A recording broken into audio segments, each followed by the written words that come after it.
Michigan-Rutgers this week, and the Wolverines are not a double-digit favorite. That gives us just a glimpse into the way the Wolverines have performed this year. Rutgers is better, but still, Michigan a 78-0 win over Rutgers a few years ago, and that seems like decades ago. We got Justin Rowe on the line. You can catch him on his podcast, Stadium and Maine. Justin, how you doing today?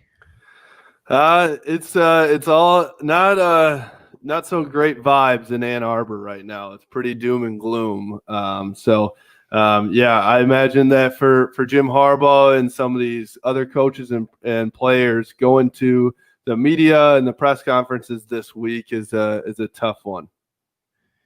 Justin, we were talking about the Minnesota game. It seems like that was years ago after the big win against Minnesota, a team that was a top 10 team the year before. So much promise with Joe Milton, a running game, and, of course, a devastating defense. Okay, here we are after that. And it's not just the Michigan game, but it's almost like the periphery games that you can connect to the performance that seem to build an even worse and worse narrative when you see Michigan State go out and lose by 6 touchdowns and then get shut out by Indiana, and on and on and on. We can make more extensions from there. But let's focus on what happened this past weekend where, again, the Michigan State and Indiana losses were not good, but at least they were competitive games. Even the Indiana loss, even though it got away from them, was still in doubt in the fourth quarter. And then, bam, the hammer came down at home against Wisconsin, and the Badgers hadn't practiced and had all the COVID issues, and that game was obviously not competitive. Yeah, it was a surprise to see how well prepared it looked like Wisconsin was. And then on the other side, how unprepared it looked like Michigan was.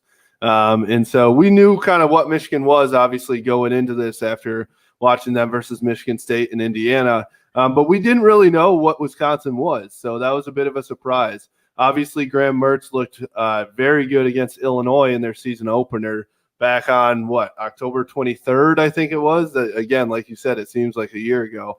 But that was against Illinois, who is probably the worst team in the Big Ten. And so I was intrigued to see what they would look like coming out.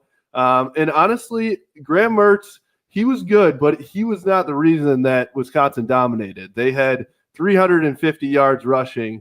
They actually had 4 guys go for 65 yards rushing or more on Saturday, which is just a crazy stat. And obviously, Wisconsin has always been a dominant team in the rushing game, but still, Don Brown has never given up that much on the ground. It's always usually been in the air. So I was pretty surprised. I do think Wisconsin is going to be the only team that can probably give Ohio State a run for their money. Indiana, although, did look really good against Michigan State yesterday, so I think they're a close one as well. And they have Ohio State coming up this week too. But I was still pretty surprised at just how it was. I think a lot of Michigan fans and the media had low expectations going into this game for Michigan, and Michigan still disappointed. So I think it's tough for many fans out there to realize just how far and how quickly this Michigan program has dropped to a bottom of the Big Ten team. Talking Michigan football here at MarkRogersTV, the voice of college football. Please also join Justin Rowe, our guest, each and every week. He's got a podcast called Stadium in Maine, so you get a slice of what Justin delivers here, but join him on his podcast. Yeah, because the disgruntled Michigan fan going into this season was disgruntled because it was 9-3, 10-2, and a lot of promise. And of course, 2018 crashed at the end, and 2016, and all these near misses, and we're banging our heads against the elite, and we can't get it done and can't get over the hump. Well, it'd be nice to try to get over the hump at this point, because that was what the program that Jim Harbaugh had built, and the team that we had seen every year was, despite disappointing, was at least consistent in its level of play. And now all of a sudden, after a week 1 showing that seemed to be pretty consistent with what they had been, plus maybe Joe Milton gives them a spark and fills that answer at quarterback, they've just hit the ditch. Yeah. And So the one stat that jumped out to me, and this isn't even a game stat, but I believe Michigan has 44 stars on their team, 4 or 5 stars on their team. And combined in all 3 or 4 of their games this year, all other teams have had only 25 4 stars or higher on their team. So it's not a talent issue. Michigan has very talented players, and you obviously injuries with Kwity Paye out on Saturday, Aiden Hutchinson, Jalen Mayfield, and then Ambry Thomas and Nico Collins, of course, all opted out, and so they're all done for. I believe Kwity Paye could come back, but everyone else is done for the year. So you can say injuries definitely have not helped the Wolverines, but the fact that they go into each and every one of these first 4 games and from a just paper talent level, they are much more talented than pretty much everyone out there. And so that's why I think it's really frustrating for Michigan fans to say we've had top 10 recruiting classes every year under Jim Harbaugh, except for I believe it was 2018, where they were 22nd. But it's not like they were 60th. And so the talent level is still there, but for some reason – Jim Harbaugh and this coaching staff cannot get the best out of these guys. It's hard to say if it's a development issue, if it's just not getting them ready to play and have a chip on their shoulder and play together and all that stuff. But that is really what is the big problem at Michigan. And it seems like nobody can answer the question of what's the culture, what's the problem. Nobody can pinpoint that and why it's been such an issue, because Jim Harbaugh has done well at everywhere he's gone, and there have been the rumors, not even rumors, but former players have said he wore out his welcome, and so you wonder if he's doing the same here. Which it's just crazy. It's his alma mater. This was the perfect job for him, perfect job for Michigan to have him here, and now it just seems like they're so far from it. So. I think that the culture thing and the not being able to develop and have his guys ready to play each and every week has been the biggest issue for Michigan, not even this year. Yeah, Justin, I got to say that I've gone through the post-game comments from Jim Harbaugh through these losses, and I've tried to look for the same thread that you did. Because sometimes something will leak out in regards to, there's some kind of a trust issue, or there's some kind of dissension in the locker room, or something's going on here, or maybe he's indirectly pegging a coordinator as not doing his job or something like that. But I don't see it. He was very close to the vest in regards to just need to get back to work and get better and all those other things. So there's necessarily there's an obvious issue, because the talent's there to at least be better than this, not necessarily be elite, but be what they've been in the past. All right. Joe Milton, not necessarily the problem, the number one problem, but his play has regressed. Cade McNamara stepped in against Wisconsin at a particular point in the game. So Jim Harbaugh has said wide open competition this week. Yeah, it's this is also something that's really tough to swallow for most Michigan fans too. After, like you said, week 1 of Joe Milton, Michigan thought they had found the guy. They had finally had this quarterback that was talented enough to take them to the next level. And now, after just 4 games, it seems like that honeymoon is over. And so Michigan now has a decision to make. Cade McNamara came out, went 4 for 4, had a great touchdown drive, and threw some really good balls. And so I think that really spoke to the team, to the coaching staff, and everything else. The one thing I definitely noticed as well after McNamara had that touchdown throw was the team was very excited, jumping around, congratulating him. It seemed like they all were so pumped for him to come in and show out. And I don't want to say that the team was not behind Milton, but they just seem to show something different there for McNamara, which actually is interesting, because I thought that Shea Patterson did not have the team behind him in the past, and now I thought Joe Milton would have some of these receivers and running backs and people on the offense that were more behind their quarterback. So it was interesting to see them really show out for Cade McNamara after that. But yeah, Joe Milton, I believe his passer rating was somewhere in the 60s on Saturday, which is very poor. He threw a terrible interception in the first quarter. Obviously he had 2 in the first quarter, but one of them was essentially directly to the linebacker. So he obviously is not comfortable back there. And I wonder where that comes from. In week 1, he looked about as comfortable as you can be. But I think that this offensive line has really taken a toll on him. He's gotten pressure on him all the time. He doesn't have time to throw the ball. But it's interesting. It's tough to see that this happening so quickly. For Michigan fans, I'm sure out there who thought that he would be the next savior. There's always a savior coming at Michigan, but none of them seem to have panned out. But another stat that jumped out to me regarding his passer rating on Saturday was he was at a 65. Shea Patterson never had a passer rating below 95 at Michigan. So the people that were ready to bench Shea in the past 2 years and thought that there was better out there, it doesn't seem like there was. Yeah, so by looking at Joe Milton's numbers and the performance on the field versus what Cade McNamara could possibly bring, it sounds like you're in favor of the open competition. You're good with that. Yeah, I don't see why not. I think at this point now, if you're Michigan, you're 100% playing for 2021.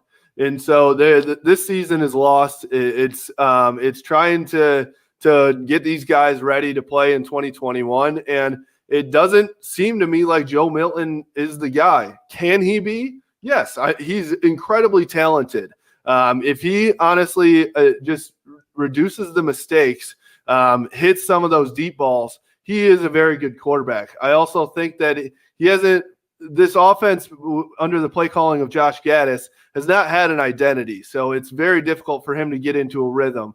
And without we've seen this in offenses across the nation as well. Without a run game, it's very hard to put everything on the shoulders of the quarterback. And so I feel that Joe Milton has felt that he's had to do it pretty much all by himself if they're going to succeed on the offensive side of the ball, because that running game has been pretty poor throughout the season this year. But I don't see why you don't at least get Cade McNamara reps, see what he can do. You never know. If he plays like he did in that first drive on Saturday, then why not go with him? If these guys are going to be behind him, I think that it's time. Jim Harbaugh has always been a guy that is 100% behind his quarterback. Even when Shea Patterson was not playing his best football, he definitely had him in every press conference saying, yes, Shea is our guy. I back him 100%. He is going to be the quarterback going forward. So I think it's a step in the right direction for Jim Harbaugh to at least open his eyes a little bit, put some pressure on Joe Milton and say, hey, if you can't get the job done, we've got other guys here who can. So it's a thing that, we've seen it with Nick Saban, with Jalen Hurts and Tua. We've seen it at other places where if things don't go well, the head coach has high standards for the quarterback play. And finally, from Michigan and from Jim Harbaugh, we're now seeing him actually put that to reality and say, you know what, if you can't get it done here, we'll find somebody who can. MarkRogersTV, the voice of college football. We got Justin Rowe on the line from his podcast, Stadium in Maine. Follow Justin, follow the podcast. You get a slice of what Justin delivers on Michigan football content here, but go for the deep dive there. Of course, like, comment, share the videos on social media, subscribe here, hit that bell for the notifications. We talk college football every day. Best discussion, debate, and analysis is our aim. I know the game got away from them quickly, so the run pass distribution is going to be out of whack, but Hassan Haskins with 1 carry, did he get hurt? He was not injured. And as far as I know, and I haven't seen anything out there that has mentioned that he had an injury, which is, to me, it's bananas. The fact that he has been Michigan's most consistent running back since halfway through 2019, and for him to get 1 carry in a game that was out of control from the first couple snaps of the football, I don't see why you're not trying to use your best players on the field. And so Blake Corum, the freshman, had 7 carries. Charbonnet had 3, I believe. And so it's I am not a fan of where Josh Gaddis is right now with this running back rotation. He's got 4 guys that are rotating through, and none of them can get in a rhythm. I believe we've talked about this in the past weeks, where it's just you can't possibly get into a rhythm if you're sitting on the sideline for most of the game. And versus Indiana, Hassan Haskins didn't have his first touch until the second quarter.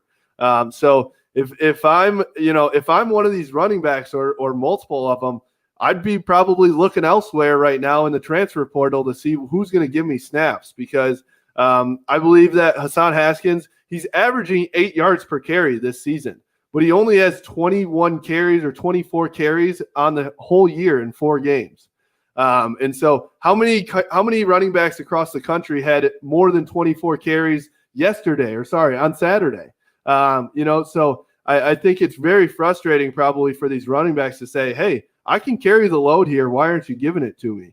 And so it's I don't know.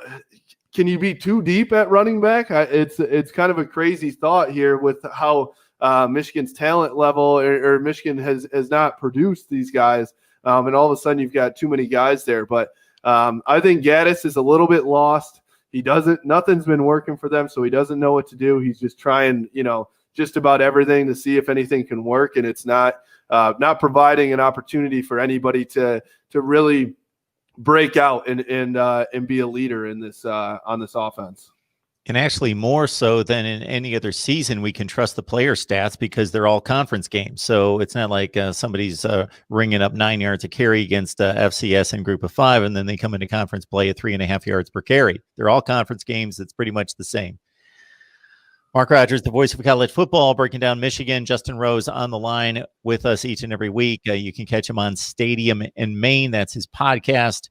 And can it get any worse? So what do the games mean the rest of the season? You had mentioned they're playing for 2021. Totally get that. There's no question about that. Jim Harbaugh is going to be back in 2021. So you've laid that out for us in the past that regardless of how bad things get, unless he decides I'm done, I'm gone, that he signed through 2021, they're not going to get rid of him based on one bad season. And regardless of what anybody in college football or Michigan fans think, the other seasons were not bad. Maybe didn't meet expectations, but not bad seasons.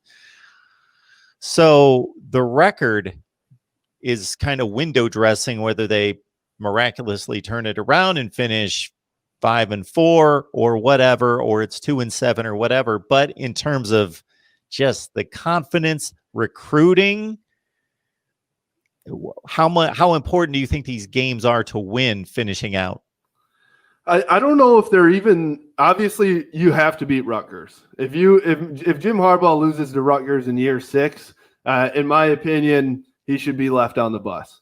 And so I think that's one of those games. And even a lot of people would say the same thing about Michigan State when they lost to him. That could have been the final one for him too. But beyond that, I don't know if you need to win all these games, but you need to show fight and progression. You need to show that you do have a talented football program and you can rally your guys around each other to move towards one goal. The leadership is obviously lacking, and it seems like it's lacking at just about every level, whether it be the head coach, the coordinators, even the team captains. It doesn't seem like there's anybody out there that's saying, hey, guys, let's come together. We need to fight for each other and at least, have some dignity for this season. So to me, the recruiting thing is about as important as it gets. You've got J.J. McCarthy, a 5-star quarterback who's coming in next season, who again, he's the next savior. So, but I've watched him at IMG Academy. He is very, very talented. So it's guys like that you cannot lose. And he actually came out this week, as well as probably 4, 5, 6 other recruits that said they're 100% committed to Michigan, which is good news for the Wolverines and Michigan fans, because I think that was the big worry that as this team tanked, the recruits would start jumping off board. But I still think that in terms of having recruiting momentum, you do have to show that you can compete in a Big Ten level. I think if they go out which is to me probably more, it's going to happen. If they give up 70 points to Ohio State. It's going to be hard to convince anybody on any secondary recruit to come to Michigan. And so I think it's a struggle. But in terms of Jim Harbaugh trying to keep his job or these coordinators, you have to show that you can adjust and you can work to really improve throughout the season. It's baffling considering what he brought to the table when he got there and what he performed and brought to the field the first 2 years in particular, but even through 2019, even though, again, not meeting expectations, but still top 15 teams. And now, wow, I don't know where they're at. All right, Justin Rowe, Stadium in Maine podcast. Please join him there. Michigan-Rutgers, they obviously, as you mentioned, they've got to win this game because Rutgers may be miles improved over what they've been, but still that stigma of losing to Rutgers. A lot of people that don't follow the nuts and bolts week to week are going to think, my goodness, they lost to Rutgers. So that's not good. I don't know if you have any thoughts about this particular matchup. Yeah, I think that I actually think Rutgers is heading in a really good direction with their program right now. Greg Schiano's back. They've got some solid recruits. They actually have some ex-Michigan players that transferred over there that are doing really well for them. And so I was on board with Rutgers until last week they lose to Illinois, who I thought Illinois is probably, the worst team in the Big Ten all year. And so maybe their momentum has fallen a little bit. But I still think, just from a talent perspective, Michigan, no matter what trajectory Michigan's on and what trajectory Rutgers is on, at every single position out there, Michigan has an advantage. So I always say, and I've talked with other guys, football is 11 one-on-one matchups on every single play. And so whether you have a good culture, bad culture, whether you've got a good coach, bad coach, you've got really talented guys out there, and Michigan should win, every one-on-one matchup on nearly every play. So I think that Michigan's secondary played really well on Saturday, actually, for the first time all year, kind of. So they have some momentum going there. Obviously, the run defense was not there, not even, they didn't even show up on Saturday. Maybe Cade McNamara comes out and shows something. I don't have a ton of in-depth perspective on Rutgers, to be honest. I don't know if anybody comes out here and is scouting Rutgers week by week. That's why my question was so vague. You notice I didn't run down like 27 players and say, what about their tight end? Yeah, exactly. So I do think I think they're headed in the right direction. I think that if from a coaching perspective, it looks like Rutgers seems to outcoach Michigan on Saturday, that is going to be, it's just going to keep falling down and down with every week here, unless Michigan turns it around a little bit. So I think if Michigan wants to make any type of statement this year, they have to come out on Saturday and win pretty convincingly and look at least like they're a competent football team.